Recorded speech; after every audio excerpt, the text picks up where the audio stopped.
beserta jajarannya yang dimuliakan Allah, para jamaah yang mudah-mudahan hadirnya kita di pagi hari ini, Allah panjangkan umur kita, Allah sehatkan badan kita, juga mudah-mudahan Allah mudahkan semua urusan-urusan kita. Amin ya rabbal alamin. Salawat beserta salam tak lupa kita sanjungkan kepada baginda anak Nabi besar Muhammad sallallahu alaihi wasallam yang insyaallah kita digolongkan sebagai umatnya yang akan mendapatkan syafaat beliau di hari kemudian. Amin ya rabbal alamin. Para jemaah yang saya muliakan, sebelum masuk dalam materi kita di pagi hari ini, mari kita baca suratul Fatihah.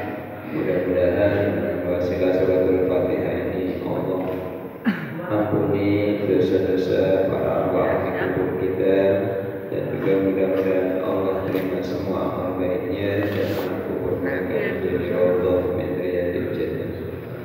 Wabil khusus pula untuk sesepuh-sesepuh kita yang ada di daerah kita ini, mudah-mudahan mereka pun Allah jadikan amal kuburnya menjadi Allah min jannah. Ala hadihi yang walikul niyatin sholihah ila hadratin Nabi al-Fatihah. A'udzu billahi minasy syaithanir rajim. Bismillahirrahmanirrahim. Alhamdulillahi rabbil alamin arrahmanir rahim maliki yaumiddin. Iyyaka na'budu wa iyyaka nasta'in. Ihdinas siratal mustaqim. Siratal ladzina an'amta 'alaihim ghairil maghdubi 'alaihim waladdallin. Amin. Para jemaah yang saya muliakan, masuk pada materi kita di pagi hari ini. Silakan kitabnya.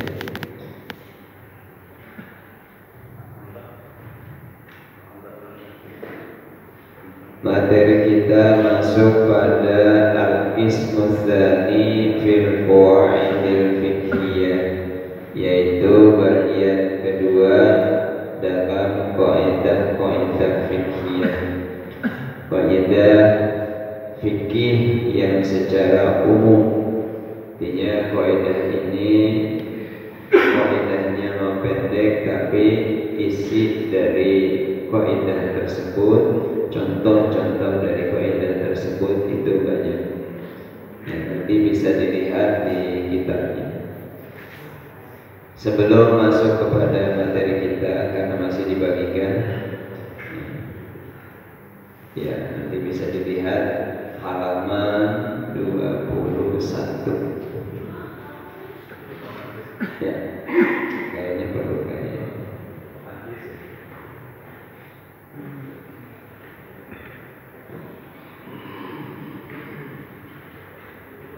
Sebelum masuk itu, bahwa dalam sebuah hadis, tidak salah ini riwayat daripada Imam Tirmidzi dan Imam Ahmad, bahwa dunia ini innama dunya di arba'ati nafarin. Dunia, sesungguhnya dunia ini milik 4 orang, milik 4 golongan manusia. Nah, jadi ternyata dunia ini cuma dimiliki oleh 4 golongan manusia ini doang. Mudah-mudahan di antara 4 itu ada kita gitu. Yang pertama adalah abdun razaqahullahu ilman wa malan. Golongan yang pertama adalah manusia yang Allah karuniai ilmu dan juga harta. Ini orang Allah karuniai ilmu dan juga harta. Ilmu ada, harta ada. Nah, ini kayaknya golongan the best. Bisa dikatakan the best of the best. Golongan yang fitunya hasanah wa fil akhirati hasanah. Ini golongan luar biasa. Orang yang dikasih ilmu juga dikasih harta, sehingga dengan ilmunya dia, dengan ilmu dan hartanya dia bertakwa kepada Allah, dan juga dengan ilmu dan manfaatnya itu dia juga bisa bersilaturahmi, dan dengan ilmu dan hartanya itu dia juga bisa melakukan perbuatan-perbuatan lillahi ta'ala. Nah, inilah yang dikatakan oleh sebagian ulama bahwa afdalul manazil. Ini tingkatan yang pertama ini afdalul manazil, yaitu afdal-afdalnya manzilah, afdal-afdalnya maqam, yaitu ilmu ada, harta ada. Disebutkan sama kita dengan nama orang yang ilmuwan hartawan gitu. Ilmuwan hartawan, ilmu ada, harta ada. Itu yang pertama. Yang kedua adalah abdun razaqahullahu ilman wa lam yarzuqhu malan, yaitu ada manusia yang Allah kasih ilmu tapi Allah nggak kasih harta dia. Ilmu ada tapi harta nggak dapat. Itu model kita bukan? Kayak bukan. Allah kasih ilmu dan tidak diberikan harta. Artinya begini, orang itu dikasih ilmu sama Allah. Ini ilmunya terkait dengan ilmu agama ya. Kalau ilmu umum sih itu maklum. Ini ilmu agama. Orang Allah kasih ilmu, kemudian Allah tidak kasih harta sama dia. Artinya Allah nggak kasih harta berlimpah pada orang tersebut enggak. Tapi harta yang dikasih kepada dia itu adalah harta yang cukup gitu. Ya, ini kayaknya rada-rada mending. Kita dikasih ilmu, tapi nggak dikasih harta yang berlimpah. Tapi harta yang dikasih ke kita itu harta yang cukup. Cukup apa? Cukup ketika kita butuh ada gitu. Ya, enak sih ini kayaknya begini enak nih. Cukup berarti itu. Ketika kita butuh ada gitu. Ketika butuh beli mobil ada gitu. Mau berangkat haji ada gitu. Ketika mau kawin lagi ada gitu. Nah itu cukup namanya. Nah kenapa? Karena ya, Allah itu kalau orang sudah dikasih ilmu pasti harta mengikutin gitu. Harta mengikutin. Contoh logika begini. Ada pepatah di masyarakat kita itu, kalau kau tanam padi maka rumput hidup. Coba, kalau kau tanam padi rumput ikut. Coba kalau tanam rumput padi ikut ya? Enggak mungkin ikut. Nah, orang yang tanam padi pasti rumput mengikutin gitu. Pasti itu ngikutin tuh. Kenapa? Karena dia tanamnya padi. Tapi kalau dia tanamnya rumput, apakah pohon padi ngikutin? Enggak ngikutin. Begitulah. Ketika kita punya ilmu, harta mah jangan dewek gitu. Dia datang dengan sendirinya. Nah, ini golongan yang kedua, yaitu golongan abdun razaqallahu ilman wa lam yarzuqhu malan. Itu yang kedua. Yang ketiga, abdun razaqallahu malan wa lam yarzuqhu ilman, yaitu golongan yang ketiga adalah manusia yang Allah berikan dia harta berlimpah.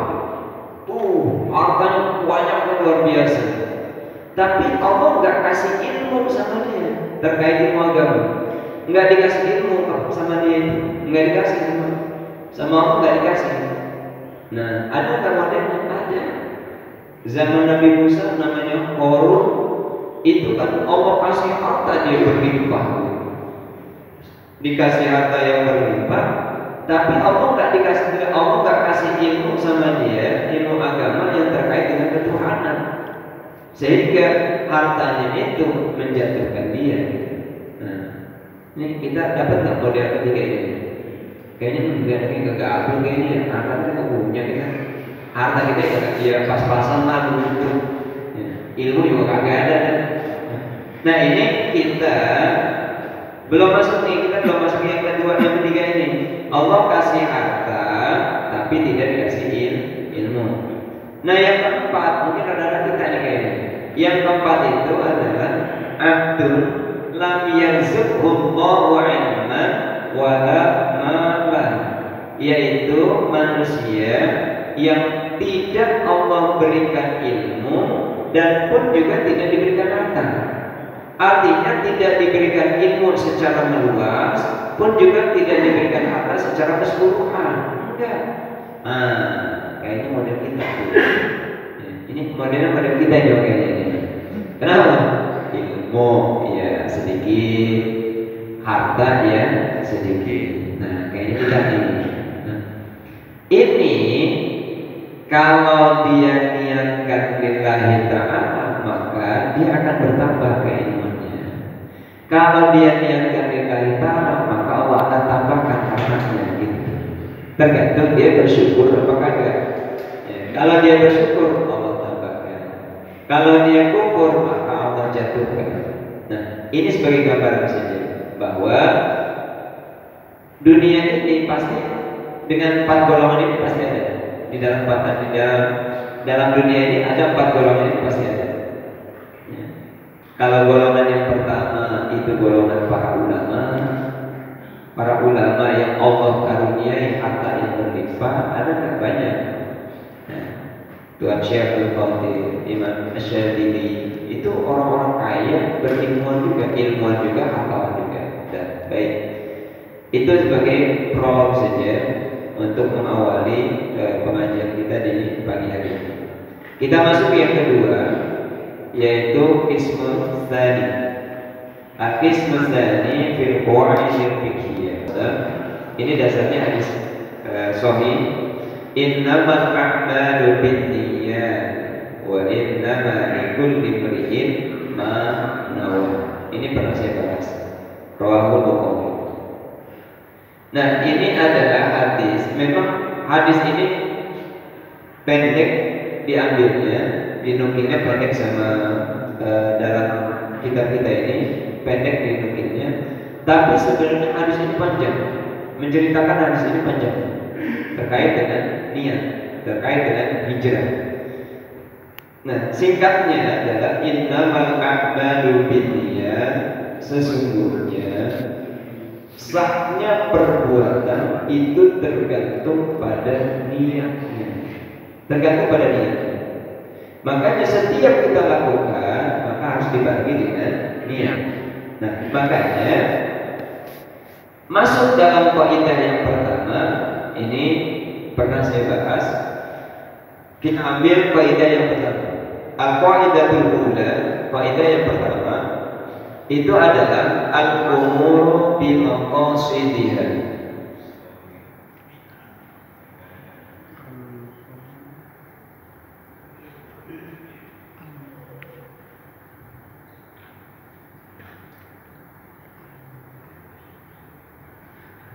Dan al-umuru bi maqasidiha, al-umur itu jamak daripada amr.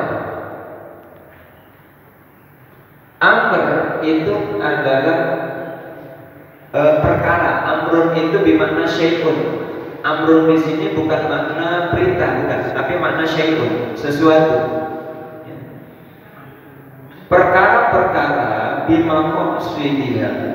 Perkara-perkara ay kullu amrin bimaqasidiha. Setiap perkara itu tergantung daripada maqasidnya. Maqasid itu jamak daripada maksud. Maksudun, maksudani, maqasid. Tujuannya. Jadi perkara-perkara ini tergantung daripada tujuannya. Tergantung daripada tujuan. Qasdu, al-qasdu itu bermakna aniyah. Ada al-qasdu. Al-qasdu bermakna aniyah.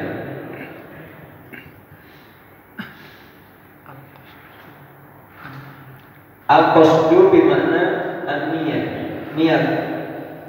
Nah, inilah dasarnya adalah hadis Nabi tadi, innamal a'malu binniyat wa innamal likulli imri'in ma nawa. Itu dasar dasar kaidah ini, dasar kaidah al-umuru bimaqasidiha, dasarnya adalah hadis Nabi tadi. Nah, di dalam kaidah ini, di dalam kaidah al-umuru bimaqasidiha, perkara-perkara itu tergantung daripada niat-niatnya, tujuan-tujuannya. Nah, sekarang lihat di bawah itu ada al-amsilah. Ini contoh saja, contoh kecil. Artinya banyak contoh yang lain. Karena ini kitabnya tipis, kecil, maka diambilnya yang simpel-simpel saja. Jadi nggak banyak, ya, nggak diuraikan di sini semuanya. Padahal di dalam kaidah ini hampir ribuan, ratusan lah, ratusan amsilah, ratusan contoh, bahkan ribuan, karena kita ini sifatnya gini Pak. Kalau fikih itu sifatnya universal. Dia sifatnya menyeluruh. Fikih itu cakupannya luas. Nah, dan juga kontemporer gitu. Fikih itu kontemporer, jadi sesuai dengan kondisi. Makanya kalau fikih itu menyesuaikan. Jadi ketika pada zaman Nabi masalah fikihnya itu, dan setiap masalah langsung diselesaikan sama Nabi. Nah, kemudian pada masa sahabat semua permasalahan dikembalikan kepada sahabat. Bagaimana sahabat ini menyikapi masalah ini? Contoh logikanya begini. Ketika para sahabat berdebat dalam masalah imamah, kepemimpinan setelah Nabi wafat, ini kan Nabi nggak memberikan mandat, nggak mengangkat nanti setelah saya meninggal saya angkat si fulan menjadi pemimpin. Enggak ada. Nabi enggak memberikan mandat. Nabi enggak memberikan isyarat, enggak memberikan surat SK atau ucapan yang sifatnya itu langsung menuju kepada seseorang. Enggak. Akhirnya para sahabat kan bingung. Ini siapa nih yang akan menjadi imam, menjadi pemimpin setelah Nabi meninggal? Akhirnya kan para sahabat itu kumpul. Mereka sepakat bahwa siapa yang sering disuruh oleh Nabi untuk menjadi imam sholat. Nah ini kaitannya imam sholat dengan imam pemerintahan. Nah, Nabi sering memerintahkan, wahai Bilal, coba Abu Bakar Siddiq untuk jadi imam. Nah, karena Nabi sering memerintahkan Abu Bakar Siddiq untuk menggantikan Nabi ketika Nabi sedang ada halangan untuk mengimami sholat. Akhirnya Abu Bakar Siddiq majukan. Nah, dari situ isyarat. Makanya begini, dalam usul fikih itu ada namanya mujmal dan al-bayan. Ada lafaz mujmal dan ada lafaz al-bayan. Ada al-bayan. Nah, pernah yang kita bahas sebelumnya. Mungkin bapak-bapak lupa karena kitabnya ada di masjid. Ya, coba kalau kitabnya ada di rumah ya itu dibuka lagi. Tapi kalau bisa searching saja, cari lagi. Ada al-mujmal, ada al-bayan. Nah, al-bayan ada namanya al-bayan, bayanun bil fi'li. Bayan melalui perbuatan. Bayan itu penjelasan yang tadinya enggak paham, enggak bisa dipahami, kemudian bisa dipahami. Itu namanya bayan. Yang tadinya kita enggak tahu jadi tahu. Nah, itu namanya bayan.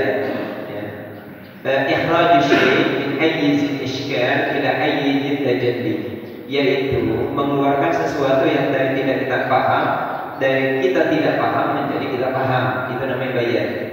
Nah, ada namanya bayanun bil fi'li, ada menjelaskan dengan perbuatan. Contoh, Nabi pernah bilang begini, shollu kama ra'aitumuni usolli. Sholatlah kalian sebagaimana kalian melihat aku sholat. Nah, Nabi sholatnya bagaimana? Sholatnya Allahu Akbar. Kemudian bagaimana? Allahu Akbar. Kemudian bagaimana? Allahu Akbar. Bagaimana? Allahu Akbar. Ini bayanun bil fi'li.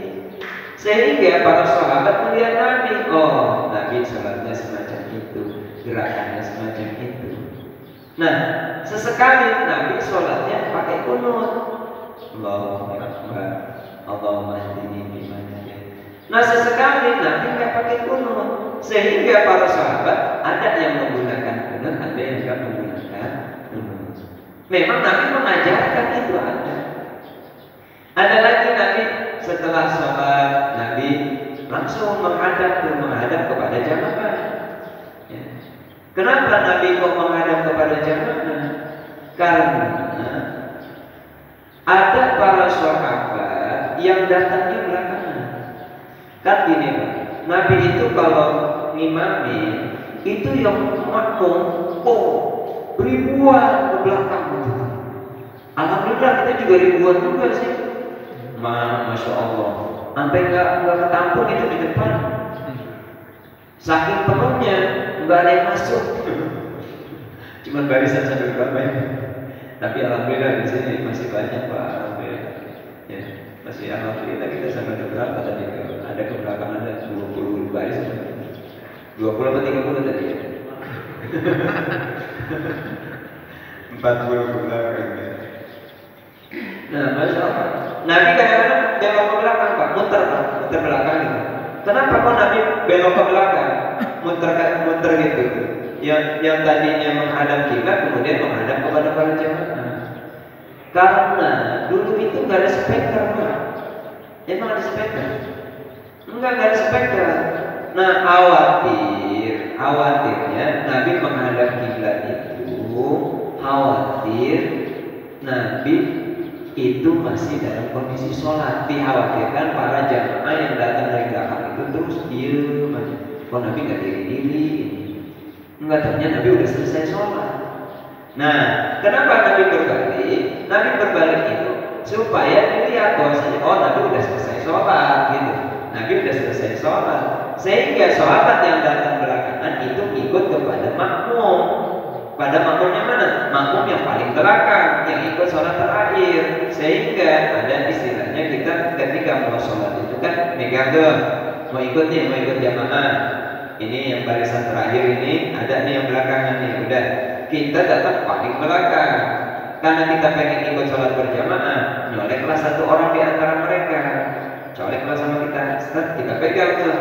Ya. Tapi jangan digebrak ya. Woi. Jangan dia kaget dia. Nah, kita pegang. Kita dalam rangka ikut menjadi makmum dia. Nah, ini perlu dipahami Pak. Ya, karena ini kita dasarnya bikin tadi. Ketika kita pegang dia, ini kita pegang nih. Kita ikut di belakang nih. Ini yang sudah jadi imam kita, jangan niat jadi imam. Ya, makan. Jangan niat jadi imam ini yang belakang nih, nanti dia yang di belakang. Jangan niat jadi imam. Kalau bapak niat jadi imam, berarti berapa bapak berubah niat, batal sholatnya. Jadi nggak usah niat jadi imam. Sudah bapak ikut jadi makmum. Makmum mana? Makmum dengan imam pertama kita, dengan imam kita pertama. Sudah. Kalau dia ikut jadi makmum karena pengen mendapatkan pahala berjamaah. Gitu bisa dipahami Pak ya? Nah, karena pengen mendapatkan pahala jamaah. Jamaah dengan siapa? Jamaah dengan imam yang kita colek tadi itu. Supaya kita bisa ikut tuh bareng dengan dia. Nah, dia